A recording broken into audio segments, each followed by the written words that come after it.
Hey guys, and what's going on? My name is Bram, and today I will be guiding you guys through yet another Flutter SDK tutorial. And the topic for today will be stateful widgets and buttons. And for those who are unfamiliar with stateful widgets, in short, stateful widgets are widgets with a state, and we can manipulate that state, we can change that state, and every time we change the state, we can re-render a part of our widgets. So for example, I've got this cool little application. This is what we will be making. And every time I press this button, the text changes. So all of this is one widget, so the text and the button. And by pressing the button, I change my states, and that allows me to re-render this part of the widget. Awesome. So let's just start off by creating our Flutter project. So let's do Flutter create, and let's call this tutorial. And I will be using Visual Studio Code, but once again, feel free to use any other code editor. Cool. Let's open up our project. So open folder, and let's open tutorial. And let's go into our library folder, and let's open up main.dart. Now let's delete all of the code and start by importing our package with all of our widgets, which will be package flutter, and it's going to be the material Dart package. Awesome. Let's now type out our main method and type out our run app function. Now our application, like you can see, is definitely going to be material style, so material design. So let's say new material app, and material app will take a widget, so that's just the property home for material app takes a widget, so let's just give it a placeholder, something like text, and let's say hello donuts, and let's run our app. Now this might take a while, so I'm just gonna skip through this process, so I'll see you guys in a second. Awesome. So our application is now displaying on our screen. It's now running, and we can now start creating our stateful widgets. So let's create a new class, and let's name it awesome button. And it's going to be extending the stateful widget, of course. Now I will be writing down some boilerplate codes for stateful widgets, so just bear with me for a moment. So awesome button state, create state, oops, new. Cool. So if you guys are like thinking what the freaking hell is it doing right now, this is basically just some boilerplate. So we are overriding a method called create state. And we are basically just setting the state for this awesome button to a new awesome button state. And now I know what you're thinking, like, where the hell is the awesome button state? Well, good question, because it doesn't exist yet. We have to make it by creating a new class, and this will be extending the class, the state class, and it's going to be the state for an awesome button. Cool. So a state class will look a lot like our stateless widgets. So it's also going to be overriding a build method. So let's type that out. Awesome. So before we are going to dive into the state, let's first just focus on the layout a little bit. So let's return a new scaffold, because we are creating a material app design. Let's create an app bar, new app bar. Title will be a new text widget. And let's say something like stateful widgets. And let's give this background color, and let's say deep orange. Cool. Now let's actually run our app to see if everything is working. So to display our awesome button, or to use our awesome button, just like any other widget, create it by using new awesome button, and that should be displaying our awesome button on the screen. So let's rerun our app.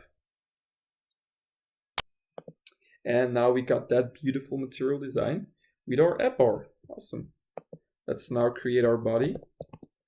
And I really hope that you guys cannot hear my computer spinning. I don't know what's up with it, but it's acting weird lately. And it's making a lot of noise. So I will try to edit the noise out. But, you know, I'm sorry if it's still hearable in the video. So we created a new container, which is going to have a child, which is going to be a new center.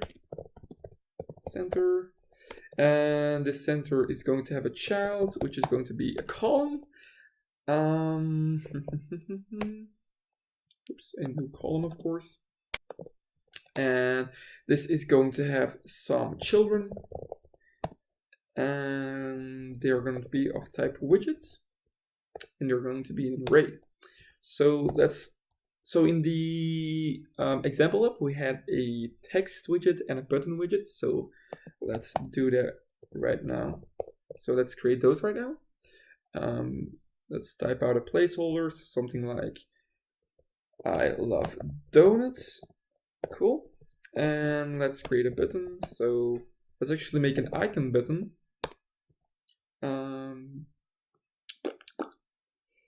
Or actually, no, let's just create a raised button. Raised button. And this is going to have a child. And the child is basically just going to be a widget. You can pass in something like a icon or a text. And I'll be using a text, but feel free to use any other widget. So let's type out press me. Let's give this a color. And let's make this red.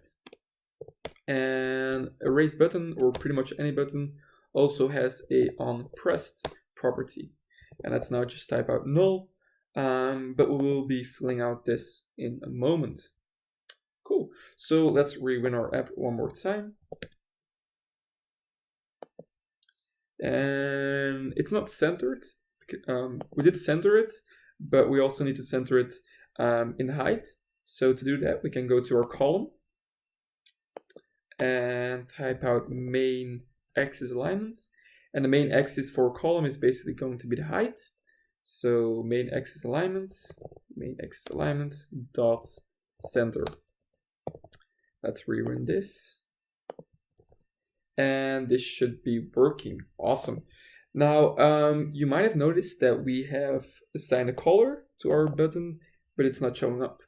And the reason for that is because Flutter thinks that the button is inactive, because we haven't actually given the onPressed property a method. So to actually display the color, we should be giving this onPressed property a method. So let's say something like onPress or onPressed, something like that. Of course, we need to create this method. So let's go to the top of our class, and it's going to be void onPressed. Cool. So basically what we want to do is every time we press our button, so this button, we want to change the states. So an easy way to do this is by doing setState, by calling setState. Awesome. So now every time we press the button, we can change the state. Now, we do not have anything to change right now, so we can't change the state because there's nothing to change, because all of this is pretty much hard-coded. Like this text is hard-coded and this text is hard-coded. So to change state, we should actually have some variables. So let's make a counter variable, which is going to be initialized at 0. Let's make a list of strings. Strings equals, this is going to be Flutter, is, and Awesome, because Flutter really is awesome. Now, you could also be doing something like var counter equals 0, which would pretty much do the same thing as this. And you could also be doing something like var strings. Oops, var strings is equal to this. And that's going to be the same thing as this. But I just feel like it's a lot more readable to really type out everything. So you can get an understanding of what the list will include. But of course, feel free to use any notation that you would like. Awesome. We need one more variable, so let's make another string, and this string is going to be this text over here, so the text that we will be displaying. Let's call this current string, or displayed string. Displayed string, did I spell that correct? I think I did. Okay, and this is going to be empty at the beginning of our,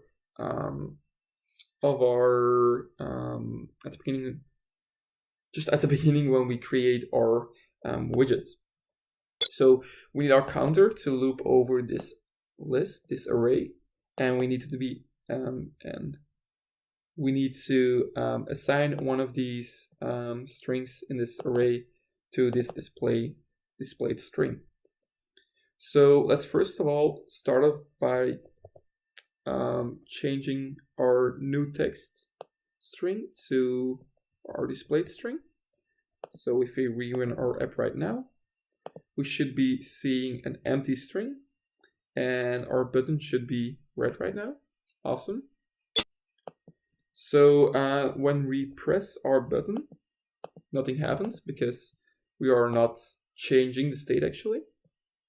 To do that, we can basically just do something like displayed string equals strings counter, and counter, well, if the counter is less than 2, so if it's not out of range for this array, then we can say, okay, we just want to add 1 to it. Oops. Else we would like to set it to 0 because we do not want to get out of range. Now, if you're not familiar with this notation, it's a ternary notation, and it's pretty much the same as doing something like if counter is less than 2, then counter equals counter plus 1, else counter equals counter equals 0. So that's pretty much the same thing. I've made a typo over here. Oops, over here. Okay, cool. So that's pretty much the same thing. This is just a convenient way of typing it out. So cool. So what we're doing right now is every time that we press the button, so on button pressed, we call on pressed, and every time we call on pressed, we set the state, and every time we set the state, we change the displayed string. And the displayed string is exactly what we are displaying above our button. Cool. We also up the counter because we want to loop through this array. Let's rerun, and this should be working. Okay, cool. So our string is initialized as an empty string first. Now, when we press the button, we can see that our text is getting changed. Awesome. So the app is pretty much done, but I will be adding some color and some padding. So if you guys are interested in that, feel free to stay. If you're not, leave, but I beg you, if you liked it, leave a like. If you didn't, leave a dislike, but be sure to put down in the comments below why you didn't like it. Cool. So first of all, I want some padding between the button and our text. So in our column, in our children of our column, let's add some padding. And the padding has a padding property. So let's just do something like new edge insists all, And let's give it some padding. Let's refresh. Oops, wrong terminal. Cool, perhaps a little bit too much padding. Something like that. Cool. So let's right now try to make this text white in the button. So let's say style equals new text style. Okay. And let's say font.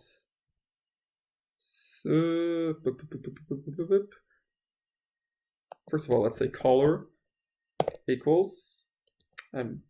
It's a mess, I'm sorry. Let's start over. So color, does it not have color?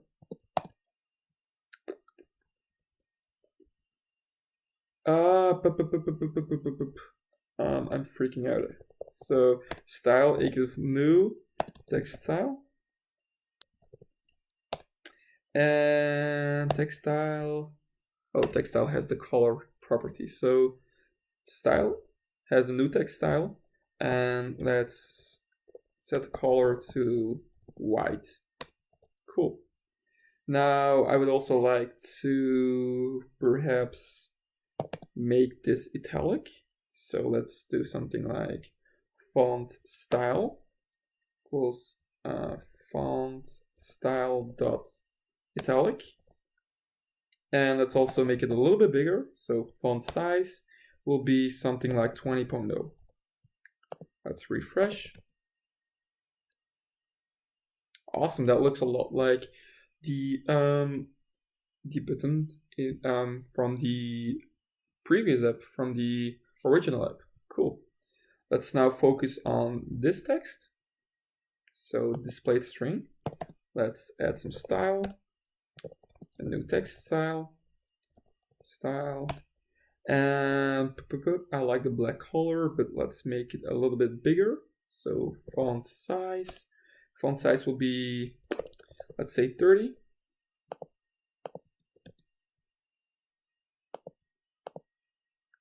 Cool. Let's now also make this bold. So font weight will be font weight dot bold.